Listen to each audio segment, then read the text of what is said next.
So back in 2014, so by the way, I have a really big show, one a Webby and all that stuff. And I don't listen to podcasts. Like, I don't have time. Like, I hear you. I listened to like 3 of my girlfriend's podcasts because she told me to, and I listened to some web clips for years. But like, I'm not into podcasts. Yeah. You're a creator. That's Yeah. okay. So anyway, this guy named Joe Rogan reaches out and says, "Hey, I want you." 2014. Yeah, says I want you to. It's like episode 400, 600 something. So I'm on. Okay, I'll come on the show, and I had a show back then as well. So I went on, and it caused a bump in sales, but not like a life-changing bump in sales, but it was super cool. But I was like, this is awesome, and I actually did a lot of stuff to help Joe. And then I came back on.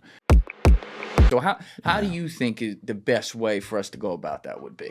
Well, it's impossible to think about something when you're stuck in fear. So you've got to do that F word, forgiveness. If you're stuck in fear, it's just old programming. It's just old trauma. It came from society, from coaches, from parents, from whatever the heck. A lot of it's really early childhood stuff. And you go through and you just religiously and rigorously run that reset process anytime anything triggers you. And if you're like, no, fuck them, then you need to get rid of that grudge.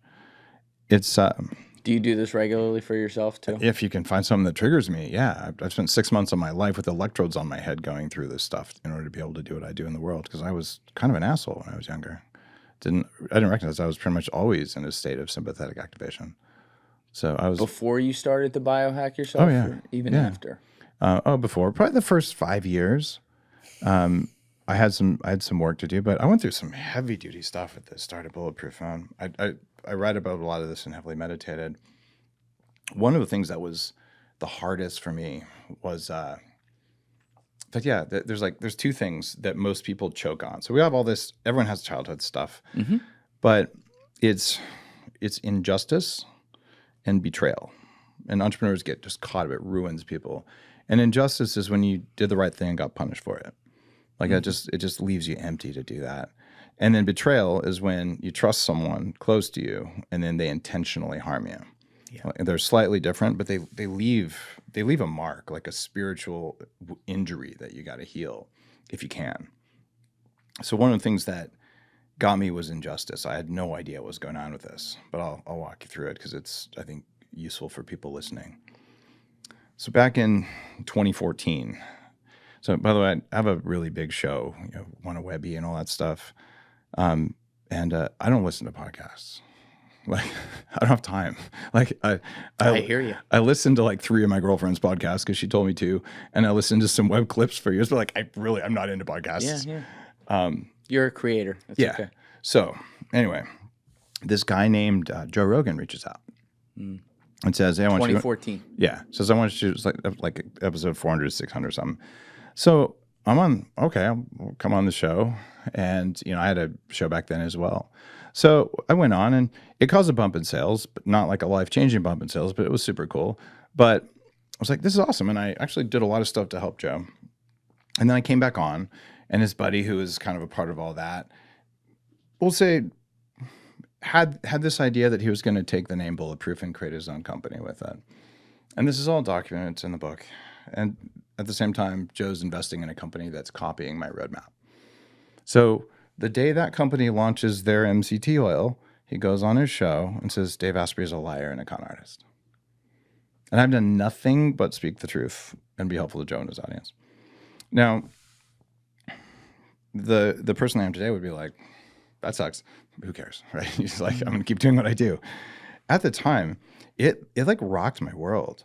And one of the guys on my team, who is a convoy commander in Iraq, these are the guys who drive generals past bombs. So kind of a cool dude. Yeah. His name's Zach.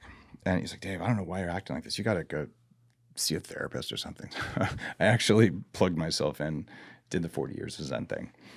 The what? 40 years of Zen. This is my neuroscience company, the reset process. And I'm sitting there, and when you start letting go of a trauma, what you think it is never what it is. So I'm sitting there going, God, like, why am I so pissed off about, the fact that this guy's making money by saying I'm a jerk? It's not like trolls come after me all the time, but like this bothered me way more because I had helped him first. Right. And I'm like, why am I getting punished for something I didn't even do? Right. Well, when you start this process, magically you go, what's the first time I ever felt that way? And then you'll have a memory that you forgot, like some old dumb thing. So for me, first grade, I tattled on some kid for something he did, and he said I did it, and I got punished for it. Some stupid childhood thing I had completely eliminated. It just pops in my head, and I've gone 1,000 entrepreneurs go through my program. I know, if my brain's giving me that, I'm just going to play with that. And you know what? Apparently, in first grade, I was really, really, really fucking pissed off that I got punished for something I didn't do. And that anger, that's what let Joe get under my skin by saying I was a con artist. And once I did that, reality became clear. And it's very fast. The reality is every time Joe Rogan says Dave Asprey is a bad man, I just sell more coffee. That's all it was.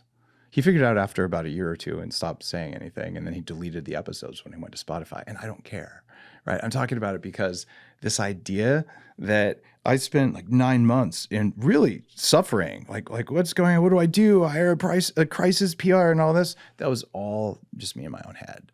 And we're all operating on that stuff all the time. And it's invisible. I didn't know what the hell was going on, and I've done a lot of work. Yeah, it feels like a slight too, and that affects the human spirit a lot. I understand that completely. A slight doesn't have to affect the human spirit. It doesn't have to, but you understand it's the human reaction that it does. Till you've done your work, because what you learn, and one is to know it, the other is to internalize it. Everything other people do, quote, to you, they're just doing it. They're not doing it to you. They're running their own programming. Yeah. Right? The basic human nature is to be kind to others. It's that fourth F word. We're wired in our bones to be kind to each other, but not if we're afraid, not if we're malnourished, whether it's from junk food or just not enough food, it doesn't matter, and not if there's no love in our life. Right. So like your job, if you want to have a meaningful life, whether it's a successful entrepreneur or whatever else, you turn fear into peace. So you have inner peace. It doesn't matter if someone says something good about you. It just doesn't matter. You turn hunger into nourishment. So you don't think about food all the time. The average person, 1/3 of their thoughts every day are about tacos, or at least what's going to be my next meal. You don't have to waste that much thinking. And then you learn how to turn sex and intimacy into a form of nourishment as well. You can reach altered states as deep as psychedelics just from knowing how to have good sex. I think even before that, like go a layer, and I want to talk about that, but even a layer above that. When you're having sex, and it's not just casual sex, and you're having it with someone that you have feelings for, there's also an enormous exchange of trust that's happened there before you even get into the bedroom. Oh, yeah. And I don't know that there's anything more, powerful is not the word, but like self-fulfilling that I've experienced as a human being than having the firm trust of, shirt off your back kind of trust with another person. It's one of the most meaningful things that we can do. And it's even the old Christian faiths, like the Gnostic Christianity, orgasm is how you meet God. Right? I've heard that. And I would say sex is how adults play. Right? It's not just for procreation. It's not just for pleasure. It's meant to be playful, and it can be exceptionally deep if you learn a tantric practice, or in Heavily Meditated, I write about something called conscious kink. You're like, my partner's going to trust me enough that they're going to ask for whatever thing they're into, and you're going to do that for them, like as an act of service. And you will see people enter the most profound spiritual states from that, and they're actually states of cathartic healing. And so, if we ignore all that, so how are you going to, serve your community if you're like, I'm so profoundly lonely, I'm not getting what I need, right? And I'm hungry all the time, and I'm scared all the time, and I'm anxious? You got nothing left. You're not going to go out and help your friends. I think in this era too, and this affects people of all ages, but especially our younger people. I'm sure you've done a lot of work on this. The anxiety is a major drag. And I'll admit, in my life, that has been a silent struggle in a lot of ways. And then I think about these kids, like I know the world that existed before we had this and worrying about every little fucking thing people posted and stuff. And I think about those kids, and then I try to translate how I feel with they grew up with it in their hands right now. That scares me for society. Yeah, people worry so much about what other people think of them, and whatever you see online isn't even what people think of you. That's what 4% of angry bullies who are very loud think. Everyone else is just sitting there being quiet. Yeah. So it's less than 4%, by the way. Yeah. Of sociopaths and psychopaths, or what? What's the 4%? No, I'm saying like literally. You know, you'll look at a video. I could go on YouTube right now and find some video that has 1.1 million views, and it's got 2,000 comments, and 1,500 of the comments are like "eat shit, go die." It's still I tell people who are on the show all the time, like, here's your like ratio on the video when they read the comments. I'm like, your like ratio is 97.1. Oh yeah. Okay, most people don't comment. Relax, it's gonna be okay. It's completely true. Yes. I was still kind of processing that because the day that Rogan said, Dave's a jerk, my social media until that point had just been constant. Dave, you saved my life. You changed my life. Like, thank you. Like really good stuff. And it went to straight up, con artist, charlatan, just a lot of hate. And there's like an organized mob called the Death Squad. The Death Squad. That's what they call it. There's like 10,000 people. I don't know if they still do that, but they're like, at the core. And so they'll decide someone's a bad person, and they'll all go en masse and just like shit all over their social media. And so it taught me so much. And what I do now, and I was in a conversation with Tim Ferriss, who's also dealt with his share of trolls. Yeah. So I had him on my podcast before he started his show. And and Andrew Huberman and Peter Thiel, like all the, like, this is an old show. Like my show's been, in fact, it was the first health podcast that I'm aware of. So, I got to talk to all these people, and I think it was Tim Ferriss who was telling me, look at Ratatouille. There's a scene in Ratatouille about critics, and that was really good. And where I got to is all of the people who are criticizing were bullied in 7th grade, and they're still playing that. The vast majority of adults are still stuck in 12-year-old consciousness. Hurt people. Yeah. So okay, now we're playing 7th grade games. I love 7th grade humor. That's where I am. So people, they'll say all this meanest stuff. I just respond, that's not what your mom said. And it's so funny because the real followers, they're just laughing, right? And I just call the other person out. You are acting like you're in 7th grade, so let's do it. And my favorites, they go, that wasn't very nice.